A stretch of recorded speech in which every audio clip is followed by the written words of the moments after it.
Once upon a time, two friends joined forces to bring you the best in horror entertainment. Brian from the north, Tim from the south, each bringing their own unique perspective to the horror community. Movie reviews, Blu-ray releases, beer pairings, games, and more. Welcome to your new home for horror. This is Civil Gore. Hey there, everybody. Welcome to episode 252 of the Civil Gore Podcast. I'm your host, Tim. And this is Brian. And we got a fun one this week. We're going back to our horror comedy roots that we like to always do. Because, you know, Tim and I are a big fan of horror comedies. And we have very certain opinions on them. So it'd be kind of fun to do one of those, I think. Yeah, and I thought maybe doing one that you can watch like right now that's... You don't have to go to the theater. If you've got Shudder, you can watch their Shudder originals and their Shudder exclusives anytime you want. And this is one that just recently was added to Shudder, so I thought it'd be a good pick. Yes, it was a good. And actually, it's I mean, we'll get a little bit more about it, but we'd actually seen some of the director's work already, which we'll go into when we talk about the movie itself. Yep. All right. Well, let's get right into it. This is our first chop.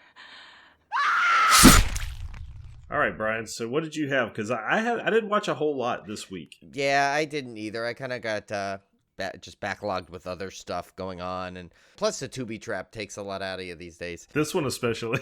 Yeah, this one is a kill, and there's a whole thing. Apparently, I've only seen just a touch of the world I got into with the Tubi trap, but I did want to mention for my Tubi trap. So before the Tubi trap for the first chop is.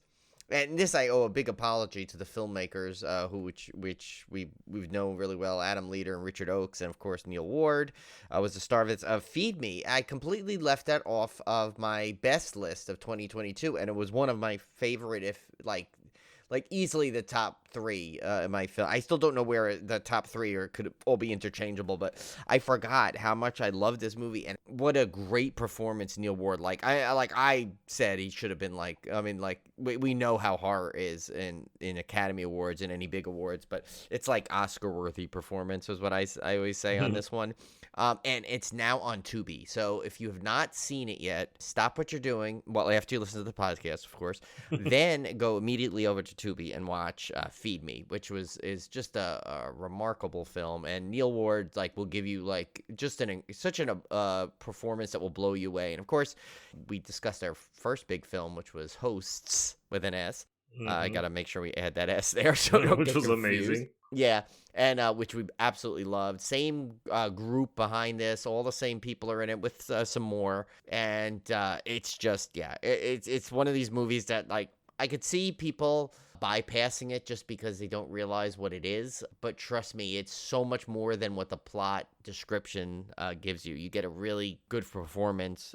Just amazing performance from Neil Ward. But what's so good about it is that you end up, I think, having opinions of the character he plays. It changes throughout the movie to the point of where even afterwards you're conflicted. But because he just does that good of a job of making you invest in his character. So I know it was also one of our good friend Jeff Whitmire is one of his favorites of the year too. So yeah, definitely check that one out. So I did not watch a lot of horror. I watched Glass Onion, which I really liked. Yeah, I still got to see that. And I wasn't a huge Knives Out fan. I liked it, but I wasn't as blown away by it as everybody else seemed to be.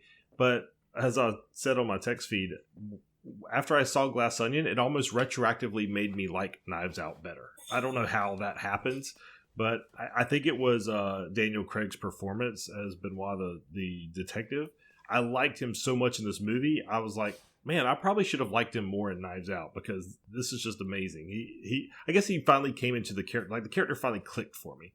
So yeah. That was great. And then, well, let me ask you: it's kind of the same thing, right? In reverse, though, it's I think. Well, no, I guess it's the same result, but for different reasons. I guess that's why you end up because Halloween Ends was the way it was, made you appreciate Halloween Kills a lot more. Yeah, I didn't. So, like I said, I didn't watch a lot of horror, and one of these that I thought was horror, but was actually not, is Violent Night, which I did.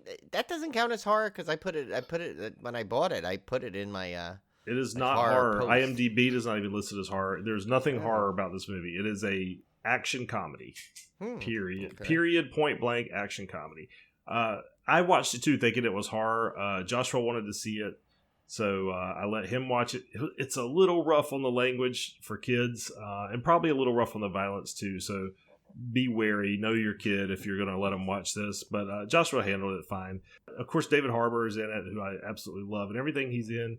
And he plays the actual Santa Claus, the real Santa who unfortunately stumbles into a home invasion. Yeah, it's funny though. You're right. It does. It literally says action, comedy, crime, fantasy, thriller. Yeah, there's nothing horror about it. There's nothing scary about it. It's a pure action comedy. And David Harbour plays this Santa Claus that is very... I'm trying to think of another... probably the closest is Billy Bob Thornton in Bad Santa.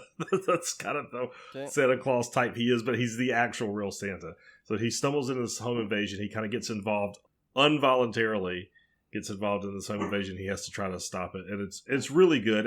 It's the Rotten Tomatoes scores around 75%. That's about what I would give it. I mean, it didn't blow me away, but I thought it was entertaining for what it was. So it'll be a fun one to put on your Christmas list. Again, not horror like I thought.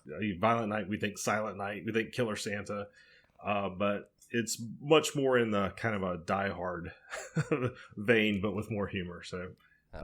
Check it out. Well, but maybe there'll be a debate years later. Is Violent Night a horror movie? Because you know how like Die Hard was not a Christmas movie. This was definitely a Christmas movie, but inexplicable. It's horror totally definitely debatable. Yeah. So, I guess should I do my Tubi trap before we do our promo? Or I think maybe I should do the promo. Yeah, we need to do our promo first. We don't want to taint it with this Tubi trap. True. Yeah, let's get this out of the way for this. A group of friends on a weekend cabin trip begin to suspect something supernatural is at play when the kids behave strangely after disappearing into the woods overnight. There's Something Wrong with the Children is the latest horror film from Blumhouse Productions, available to buy or rent on digital now. This film is not rated. And for those following our social media, you know, by the time you hear this, we would have announced our winners, but we're giving away 5 digital codes for this. And at this point, which is 2 days before, actually 1 day before the contest ends, this is one of our most successful replies ever. Yeah, and they're fun. I mean, because they generate conversation too. Yeah, we got some good ones. And it's funny because this one was about creepy kids, and there were a lot of similar ones. A lot of people picked The Omen. A lot of people picked Children of the Corn was a big one. There were some cool original ones in there. But yeah, so there were some good ones in there. A lot of great discussion in there. It was a lot of fun. So pre-congratulations to whoever wins this thing. I think these are fun. I'm kind of glad we got in that we can give something back to our to all our listeners. I guess now we might as well finish this first chop off with Tubi Trap. And I'll tell you, Tim, I tell you, you don't want to mess with Tim. I'll tell you, because I after what I gave him last week, I thought that might have been like the dagger into this Tubi Trap. I felt bad. I actually felt some remorse after picking this because number one, I did find a couple of glimmers of enjoyment out of the movie Brian laid on me, which was Rectuma. So I did find a tiny glimmer of hope. And then I blasted him back with what had to be a worse movie, or 2 worse movies. Yeah, well, that's the thing. Yeah, Tim assigned me 2 because they were 50 minutes in length, just about. But I felt bad because I kept the theme of my Tubi Trap, and I just laid it on to you, but 10 times worse. And I'm like, are we gonna? We've literally reached into the toilet with Tubi Trap. And the funny thing is, there was the one I was going to give you next week was still fitting this theme, but now I have to change it because we got to get out of this. Yeah, we got to get out of this. We got to get out of this one. I'll tell you what I was going to choose later, because I figure we should just make this one off limits to both of us. But anyway, so. And apparently what Tim has done, he doesn't even realize what he did with this now, is because he entered me into a franchise, which now, thanks to a kind of a spin-off of The World, I guess, there's like an Amityville version of this coming. In part, and it's only because I see one of the directors and stars of this part of the franchise makes a cameo in that one, and there's got to be some kind of correlation there. Oh my gosh. And this would be the 6th in its franchise, believe it or not. 3 of them are on Tubi. I told Tim, I came with all this bravado. I said, oh, no, hell, I'm going to watch all 3 because they're on there and they're only, but no. After the second one, I was like, I need a break. And now, mind you, these are 50-minute long movies. And you still needed a break. And I bet they still were slow. Oh my God! Yeah, seriously. Okay, first of all, let's start over. The franchise that Tim got me roped into was Death Toilet. Okay, these are shot on like VHS cameras, which now, mind you, I am not criticizing them because I've shot student films on video cameras as well, and I've seen some other ones that aren't bad shot on a VHS style camera. But this gives a new name for low budget. It really does. And like, I know we try not to like criticize a low budget kind of thing, but in this case, there's just no If you can't criticize a movie called Death Toilet, then what can you criticize? And you know what? I bet you the people, the creators behind this, had so much fun making that, so more the power to them on that one. As a watcher, though, you know what I felt like when I started watching this? I felt like one of those times when you first, like, you're like the new person into a friend group that's been around, like, together for, like, 15 to 20 years, and, like, have every joke ever to to personal life, and every time a word is uttered, you need an explanation, like, because you know you've missed something. And I feel like that's what this whole movie has been. So, I mean, first of all, it like starts off with a bang, right off the bat. The opening scene, the guy's on a toilet and he gets, and it shows like an inner spot of the toilet with his like knife that just goes like back and forth. And then he just goes, and he kind of falls out of the toilet. And then I thought his eyeballs fell out. But no, that's the monster, whatever this is in the toilet that killed him. It was just his eyeballs floating in there. So apparently this thing has eyeballs when it wants to. And then literally, so then again, this brought me back to that horrible like Amityville Mount Misery run where they just, to extend the sequence. Now, mind you, again, I have to keep saying this movie was only like about 50 minutes long, not even an hour long. And yet they felt scenes they needed to stretch, like, literally, it took this guy 3 minutes of walking into his apartment, and then another 2 minutes of toothbrushing.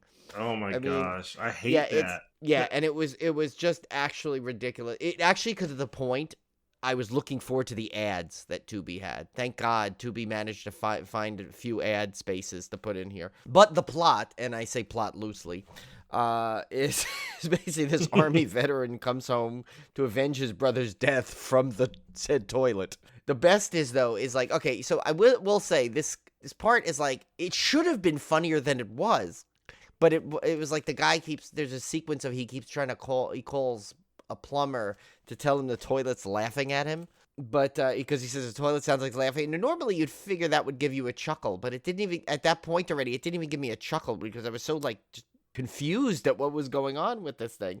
And at one point he holds a gun to the toilet, and let me bet you, like, all the weaponry in this is 100% visible plastic. They don't even try and get like a good prop. Like, literally, the guy, you ever see those like those things at the dollar store where it's like fake soldier, where it's like a little plastic grenade? Oh yeah. And that's basically what this guy had on as his outfit. Now that may have been intentional. I don't know. Again, like I said, I feel like I missed all these in-jokes that they've had with each other. At one point, the guy's like holding this fake gun at the toilet, and he says, "This toilet has a lot of explaining to do." And again, a line that should have gave me a chuckle, and by that point, it just didn't. So eventually, he calls in a priest. At first, he calls up multiple priests and keeps trying to tell them, trying to get an exorcism for this toilet. Oh God! Nevertheless, he finally gets a priest to come in. They battle the toilet, and through a series of, literally, they must have used the same digital explosion effect about 45 times in the last like 3 minutes of this movie, to the point of where it was giving me, I swear to God, it almost gave me a seizure. I mean, it was like so bad. Like, and then and this movie had the nerve in the middle of it to give you an intermission. An intermission in a 50-minute movie. Yes, they knew you needed a break. I assume that was like a thank you, right? So anyway, so then, because it was only 50 minutes, once again, Tim had me, watch the second one, which was called What was the exact title of this? Death Toilet. I think Death Toilet number 2. Ha ha ha. Right. This Jeez. one takes. So this one kind of. This one is inexplicably confusing as the first one was. This one I think even takes the cake on that because. So apparently the quote unquote survivor of the first one guy, after he's defeated said toilet. Oh, first it starts off with his opening like military montage of like some old stock footage of something. But then it turns out that this guy is, I guess he's now killed the toilet. He sold the house. He sold something, I don't know, and he took all the money, donated to charity, but now he's just touring the world watching NASCAR races. And so he's there, and I guess, I don't know, then he's in a hotel, but then it keeps cutting back, like, but without any kind of, like, proper edits to the point of where, you know, he keeps using the same original toilet and bathroom from the first movie, but it's supposed to be different because they just move signs around to make it look like it's a different bathroom. So then I guess he gets dragged out of retirement from the priest again, who now is apparently a toilet has now killed a small family. So he calls him back to help him. I think this guy dies 3 times in the movie. I don't know. Once he gets sucked into the toilet, but then he comes back and is dripping poop or something. And then he gets back into the toilet, and the guy saves him again. Oh, once again, another intermission is put into this movie. But yeah, and then he, you know, it's the whole thing again. He comes and he rescues the priest and this guy, the soldier guy, saved the day. They kill another toilet, which I think it's supposed to be in a different house, but like I said, they used the exact same house and the exact same bathroom, so that plot point twist has been lost on me. So that's Death Toilet. You can, but I will say that I do have to give you a couple of tidbits here. So there's a Death Toilet 3, which I'll give him props for the puns. Tim and I always appreciate a good pun. This one was Call of Duty. We appreciate good puns and bad puns. Yeah, it's even a better pun because it's a military theme. It took him 3 movies to get to that one. Then it's Death Toilet 4, Brown Snakes on a Plane. Oh, okay. And then Death Toilet 5, Invasion of the Potty Snatchers. I'm pretty sure that's been used in a Captain Underpants title It somewhere. had to have, yeah. Okay. Yeah, and then like I said, then there's Amityville Death Toilet, which now I have to watch that because I'm watching the Amityville movies, and this is coming this year in 2023. But Mike Hartsfield, who was the star of Death Toilet 1 and 2, he's makes an appearance in this. So I don't know if they're trying to connect this toilet multiverse or something, or pottyverse, I should say. I don't know. But and by the way, I should say though that the priest character's name is Father Dingleberry. So of course. Yeah, so this, normally I'll say, oh, you got to see this one to be believed, but I don't know if you need to see this to be believed. Just trust me on this. I mean, I guess if you've gone through every other movie on Tubi and you're just looking to kill another 55 minutes or so, be my guest. Sorry to inflict that. I think we need to call a truce and start over. Yeah, no, the next one, I think I'm gonna try and get you a better one. It's definitely not good. Like the one I was going to give you, I should probably tell you. So the one I was going to give you was Monstered, but oh god, yeah. But that one will get banned.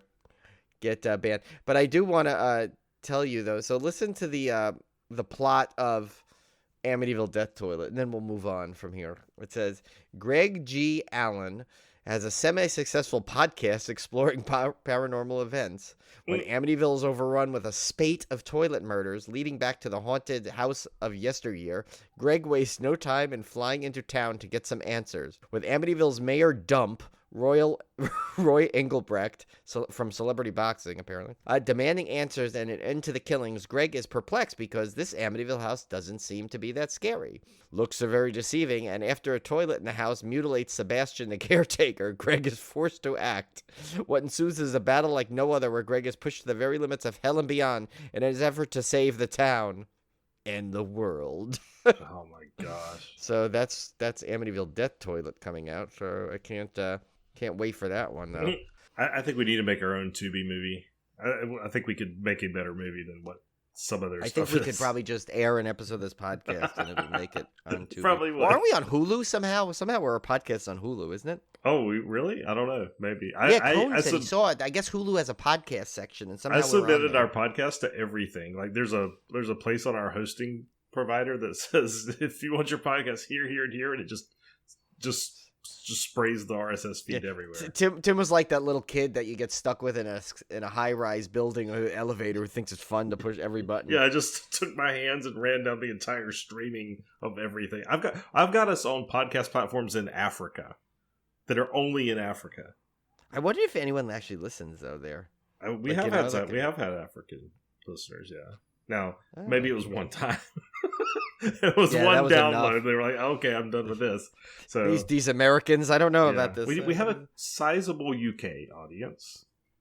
We have some in Australia. We're a global podcast. I mean that. How many people could say that? I bet you we reached out to way more an audience than Death Toilet did. That's right. That's right. So our feature film tonight is Sorry About the Demon. This one came out last year, directed by Emily Hagins, starring John Michael Simpson as Will, Jeff McWitty as Patrick, Olivia Dukayan as Amy, Paige Evans. Oh, I should say Amy.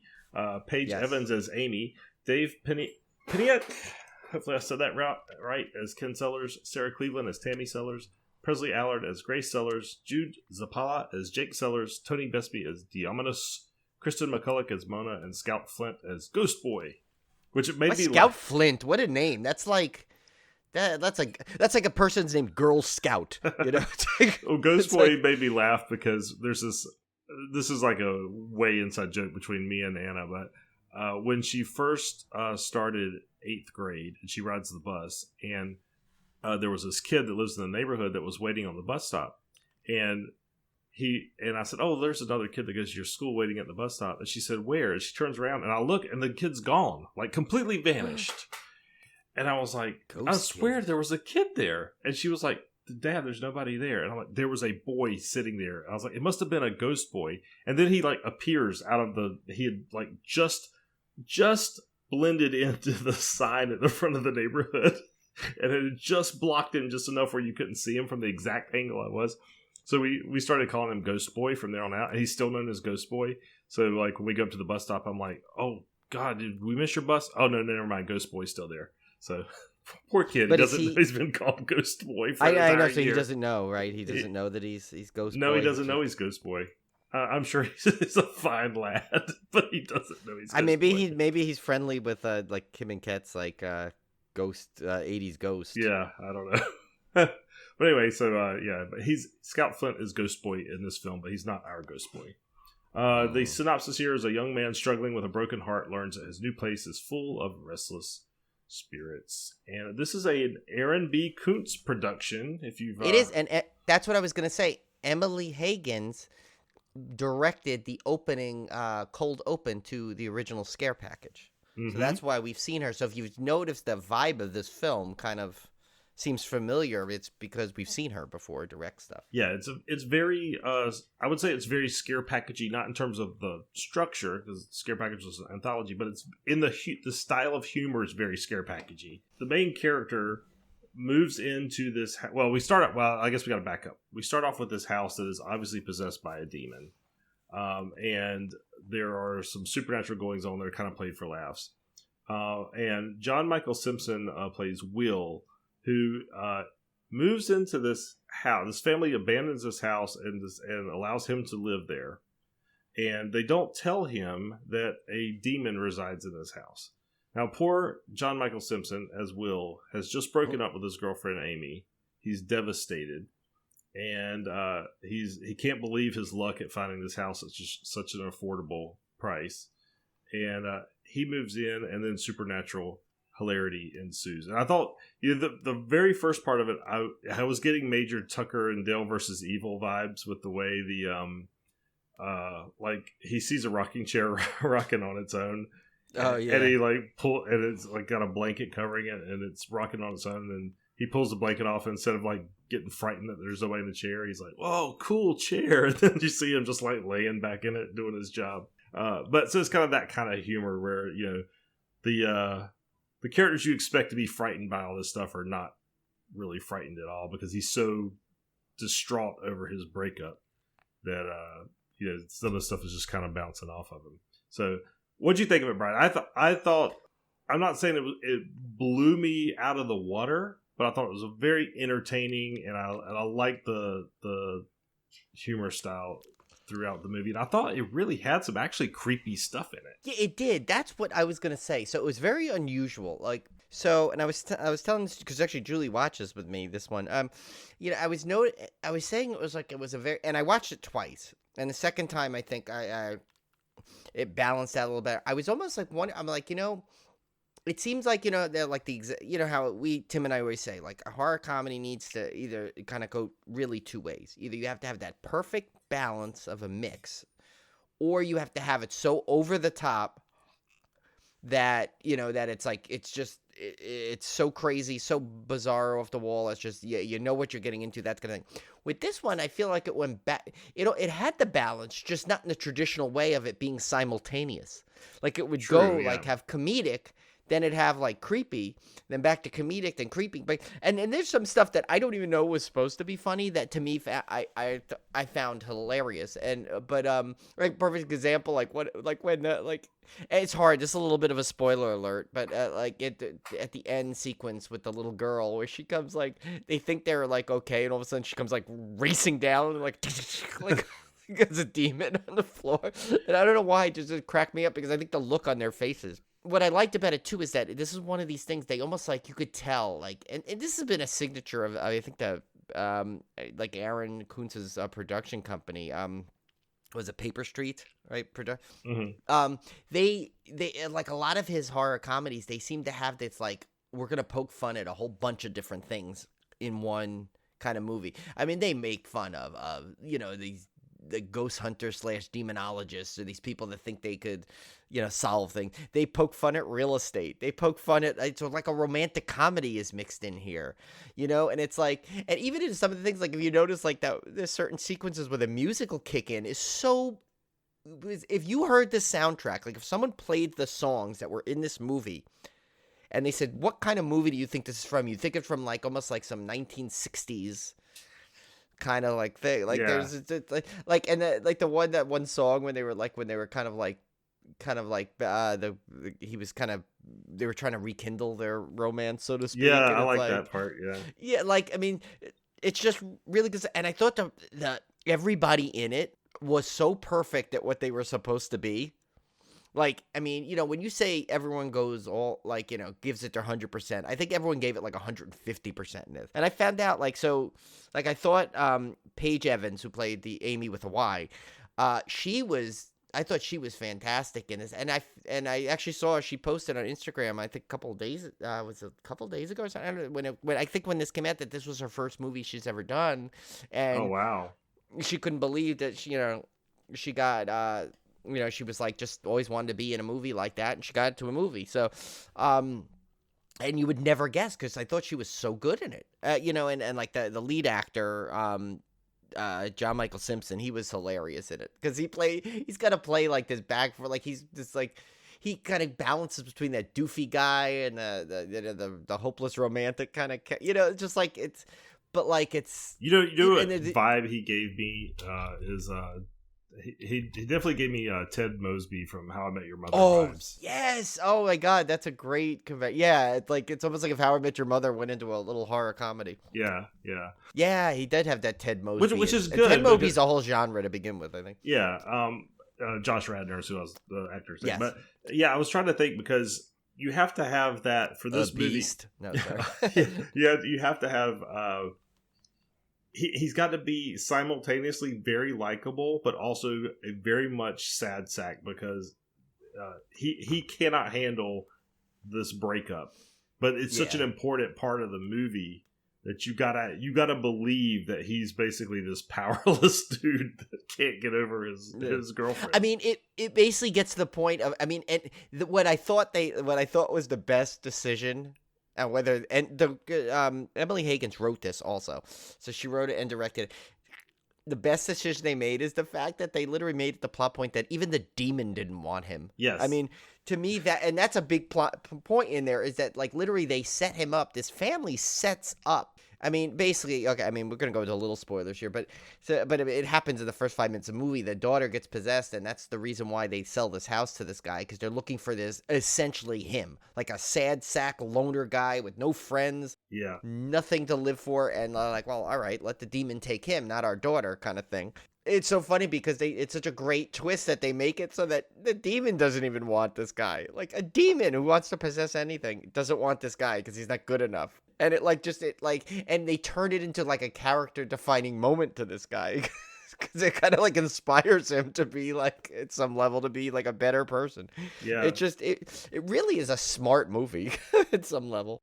Because you have to make him so unlikable to the demon. But you can't make him unlikable to that's a pretty hard balance there. So yeah, and that's the thing, is because like, you find yourself like thinking of this guy as like a little doof, and he's kind of like here he has this like total catch of a girlfriend in this, and like you could tell like he's just like, he doesn't like, definitely does not like treat her the way she needs, and she seems to be like, they basically imply that she's like a big, like, or goal-oriented person's kind of moving forward in life, where he's just kind of doesn't finish anything, and he just starts a project. I mean, literally, he's selling like toothpaste. He's customer service, right, for a toothpaste company or something. Yeah, but he's not like a bad boyfriend in the sense of like he like abuses her or anything. No. In fact, he's like thoughtful to her, in like he makes her like take pops, and he,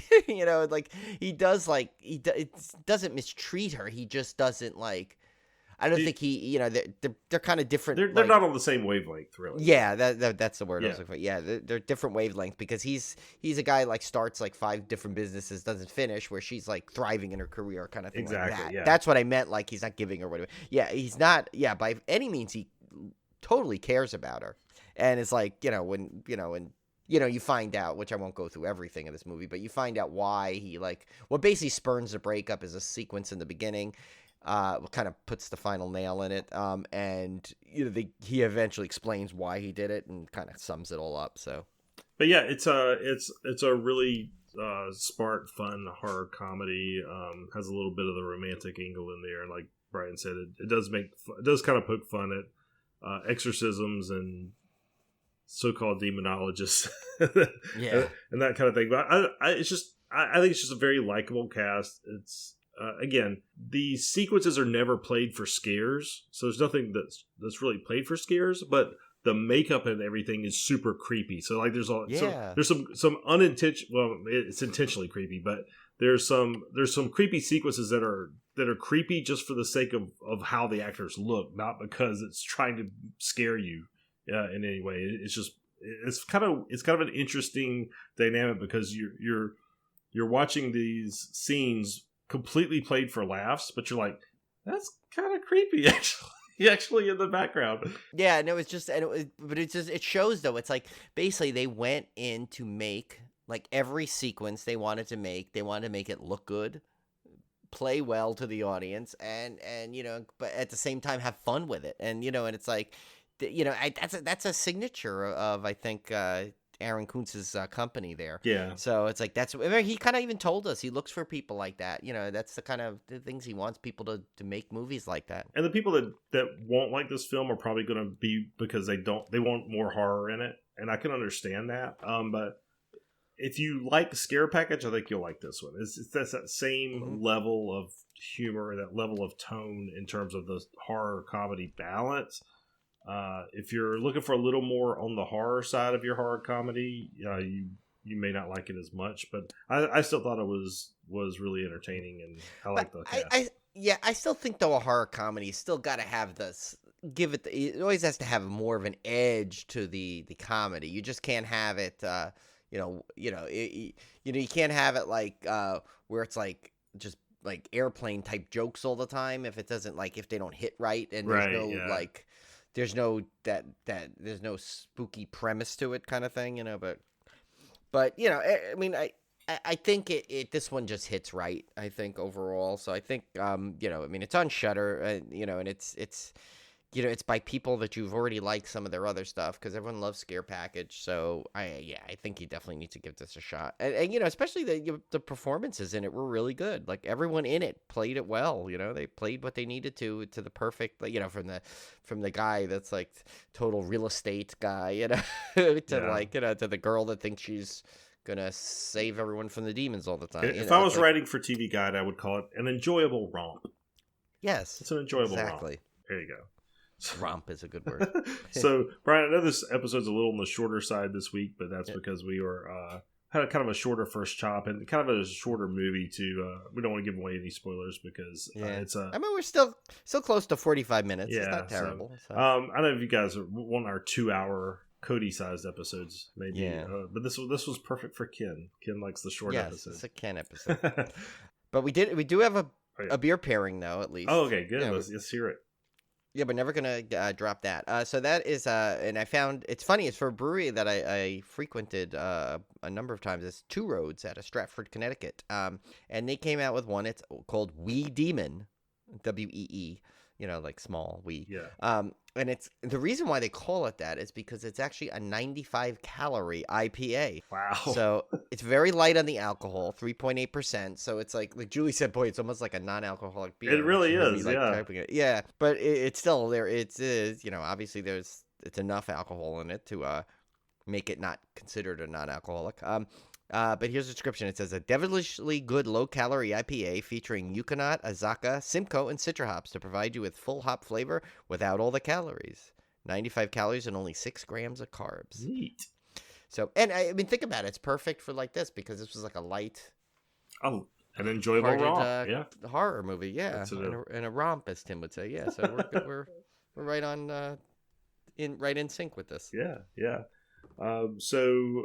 we are still kind of retooling what our last segment's going to be. So if you guys have any ideas for what you want us to do for our last segment, and we're probably, I think this season, we're probably just going to, like we said last episode, we're probably just going to change it up. Maybe not do something the whole season, or one particular game, or one particular kind of trivia or whatever, or one particular off topic. It may just be a kind of variety pack. You never know. We may decide the week we record the show what we decide to do. It's like a box of chocolates. You never know what you're going to get. So we will be back here next week.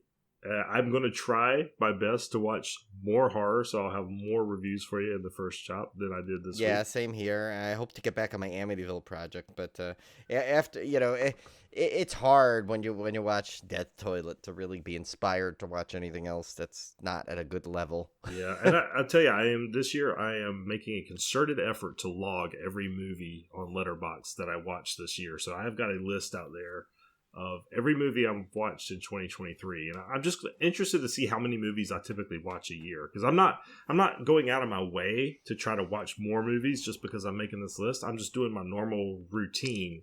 I thought it might be interesting. I know I'm going to watch at least 30, probably 30 or 31 in October.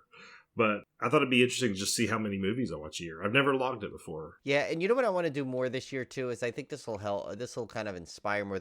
I think we should do a lot more. Do some tweet-alongs, or maybe do some watch-along type of things. I know Jeff Whitmire. I was talking to him today. We're going to try and do one for Feed Me at some point.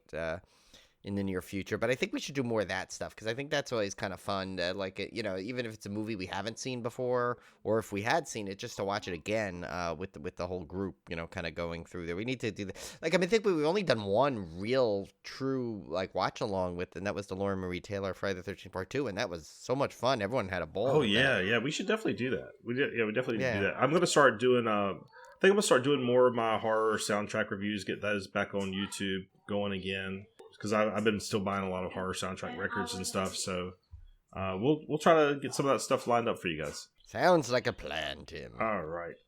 We'll see you back here next week. Just sounds like a plan. I said that twice in a row. There we go.